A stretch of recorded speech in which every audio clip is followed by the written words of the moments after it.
It's kind of hard to believe that we are literally just 1 month away from Apple releasing the next iPhone. And honestly, this whole news cycle for the iPhone 14 has been kind of unbearable. I feel like we've been talking about the iPhone 14 and the iPhone 14 Pro even before the iPhone 13 was released. And we have just seen videos and articles with these pessimistic, clickbaity takes all the time on the iPhone 14, saying it's not going to be an exciting phone, the updates aren't going to be that great, maybe you should wait for the iPhone 15 to get a feature like USB-C. And I feel like there has just been this kind of general pessimism surrounding the iPhone 14 because we've heard so much about it at this point. We've heard for months about the design, the features, the camera, that it almost feels like this phone is already out, and it almost feels like that's how people are judging it. They're just looking at the rumors, they're just looking at the spec leaks, and it feels like people are judging this phone based off that alone, and it feels like people are kind of already over the iPhone 14 Pro before we have even seen Apple announce it. Because let's face it, people like me and other people, they get a new iPhone every single year. I feel like those people are kind of really hard to impress. It's very easy to get jaded if you're constantly getting the latest phones, the latest computers, and when you just see those kind of year-over-year updates, it's not that exciting anymore. But I am always reading the comments section, and I'm always kind of looking at this from your perspective. I always see people saying, well, I'm excited for the iPhone 14 Pro because I'm upgrading from something like an iPhone 8 or even an iPhone 7. And they're going back, 3 to 5 years from their phone, and then they're going to a brand new phone. And for them, that is years and years of hardware improvements that all at once, when they get that new phone, it is a major upgrade for them. So I can understand the excitement around that. And I try and always get into that mindset. I always try and get into that mindset of, this is my first phone, or this is my first phone that I got, since 3 years ago.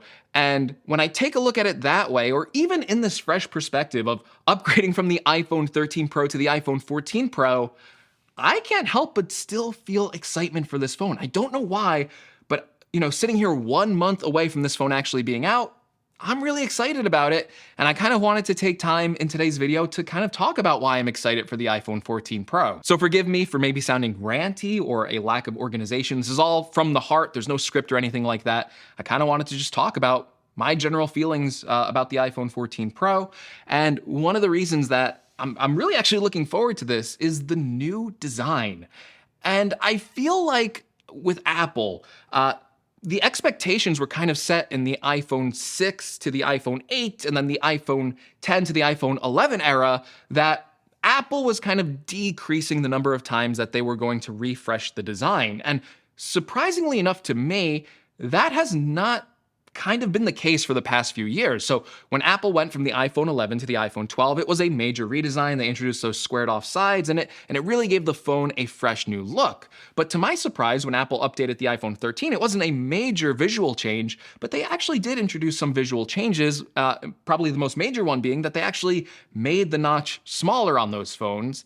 And then with the iPhone 14 and the iPhone 14 Pro, I didn't think those were going to get any sort of visual update, but lo and behold, with the iPhone 14 Pro, it is rumored to be getting another redesign, and this will be the first iPhone, I guess if you believe the rumors, which I kind of do, there's been so many of them, that is going to get rid of the notch. Now, it's not going to be just all display, it's not going to be even like a small cutout, but it is getting rid of the notch. It is introducing kind of like a pill-shaped and then a hole cutout at the top of the display, and this is just a new visual change. This will not look like a lot of the iPhones that preceded it. In fact, it won't look like any iPhone since the iPhone 10. So that is a pretty major design refresh for the iPhone 14 Pro. Now, in practical terms, is this going to be like a game changer? Is it going to be a revolution?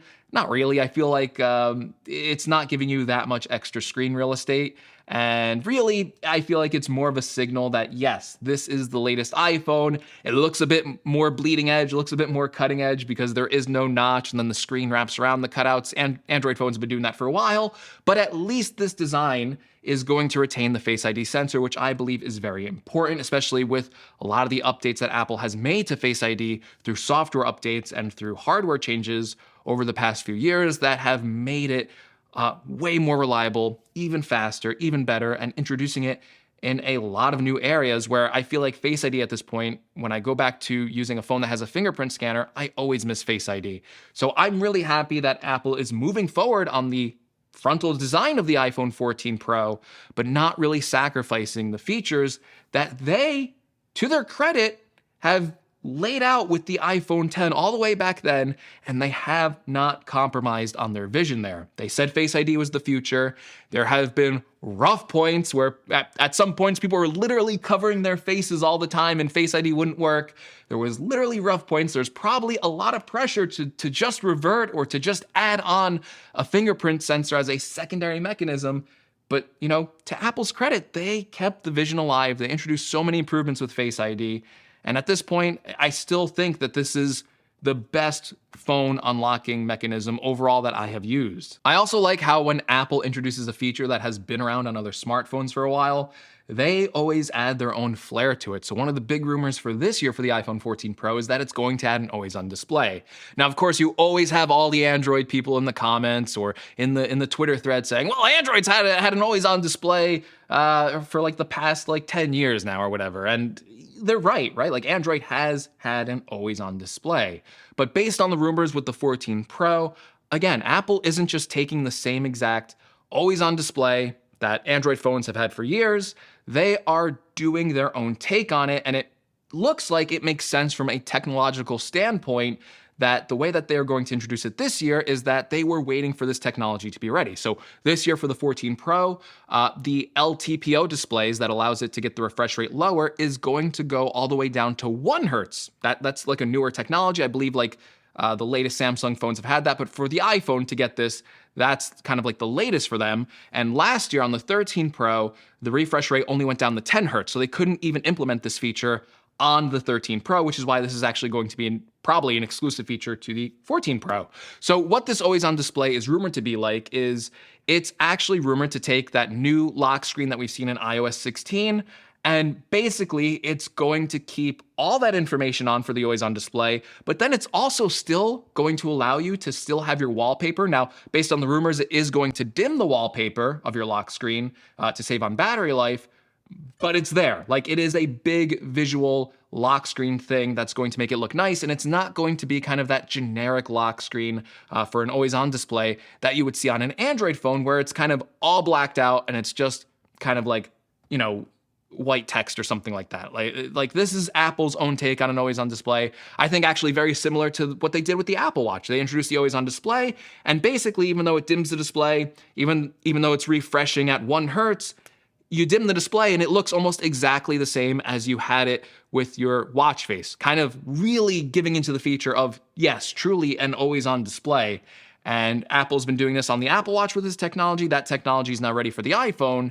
And I always like that Apple they always do their own spin on it. They, you know, it's such a cliche. People say that Apple waits until the feature's ready, and you could probably harp on them for not, you know, introducing like a basic always-on display.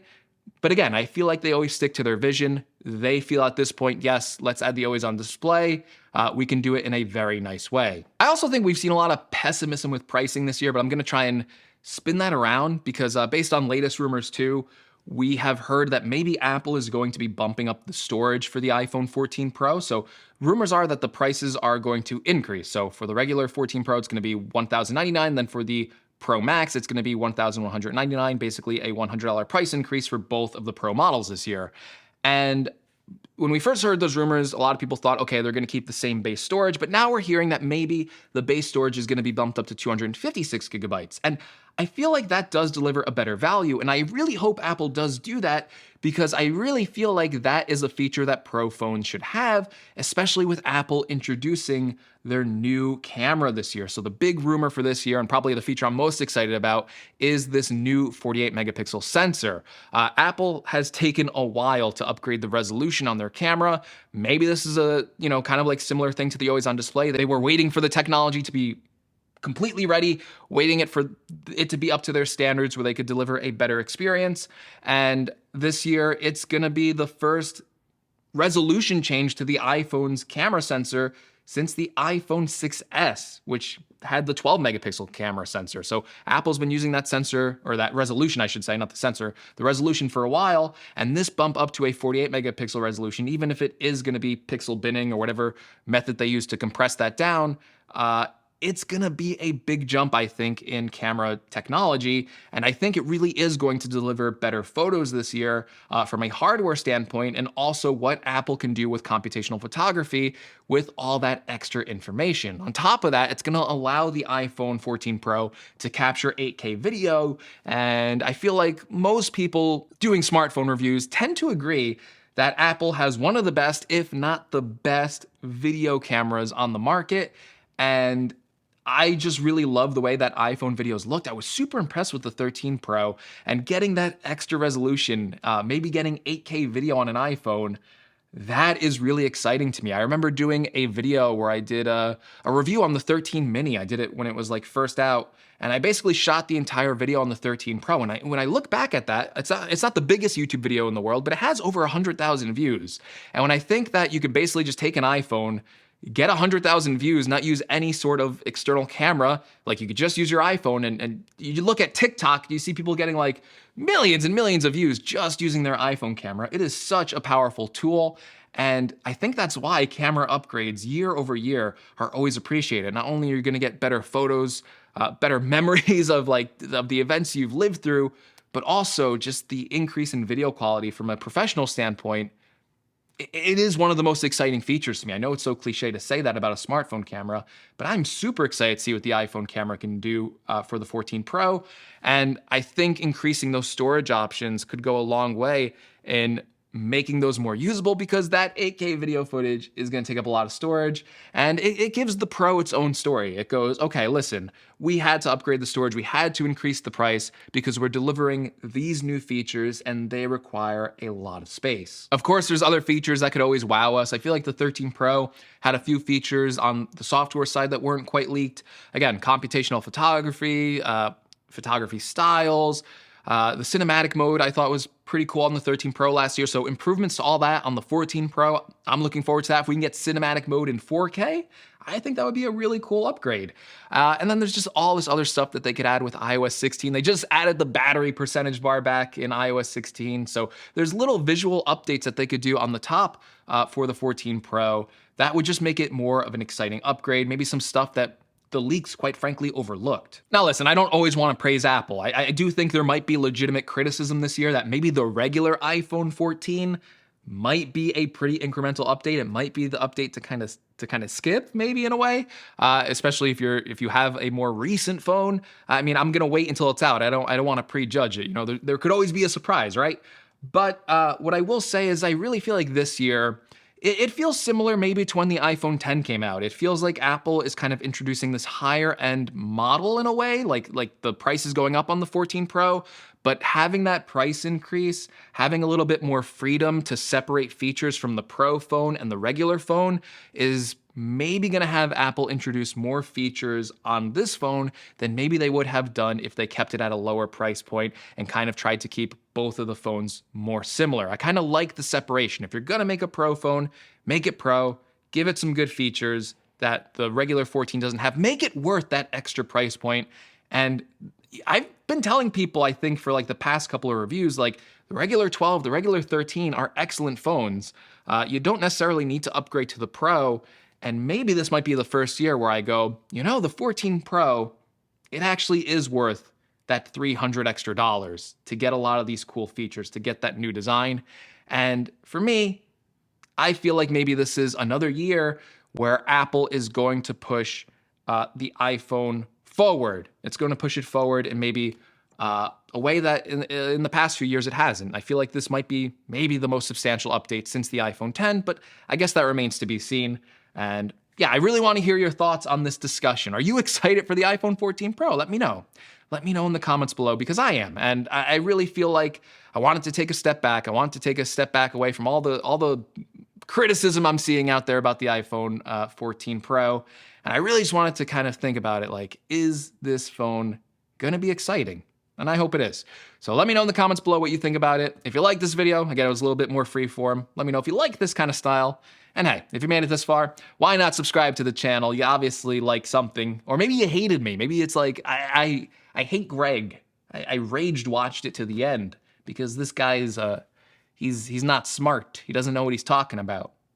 He's, you know, I wouldn't listen to him. So maybe you're that. So I guess, I don't know. Hope you have a good day. Hope you have a good day if you're that person, because I'm just a guy. I just have opinions, right? Like everyone else. I'm having trouble hearing you. Sorry, could you say that again?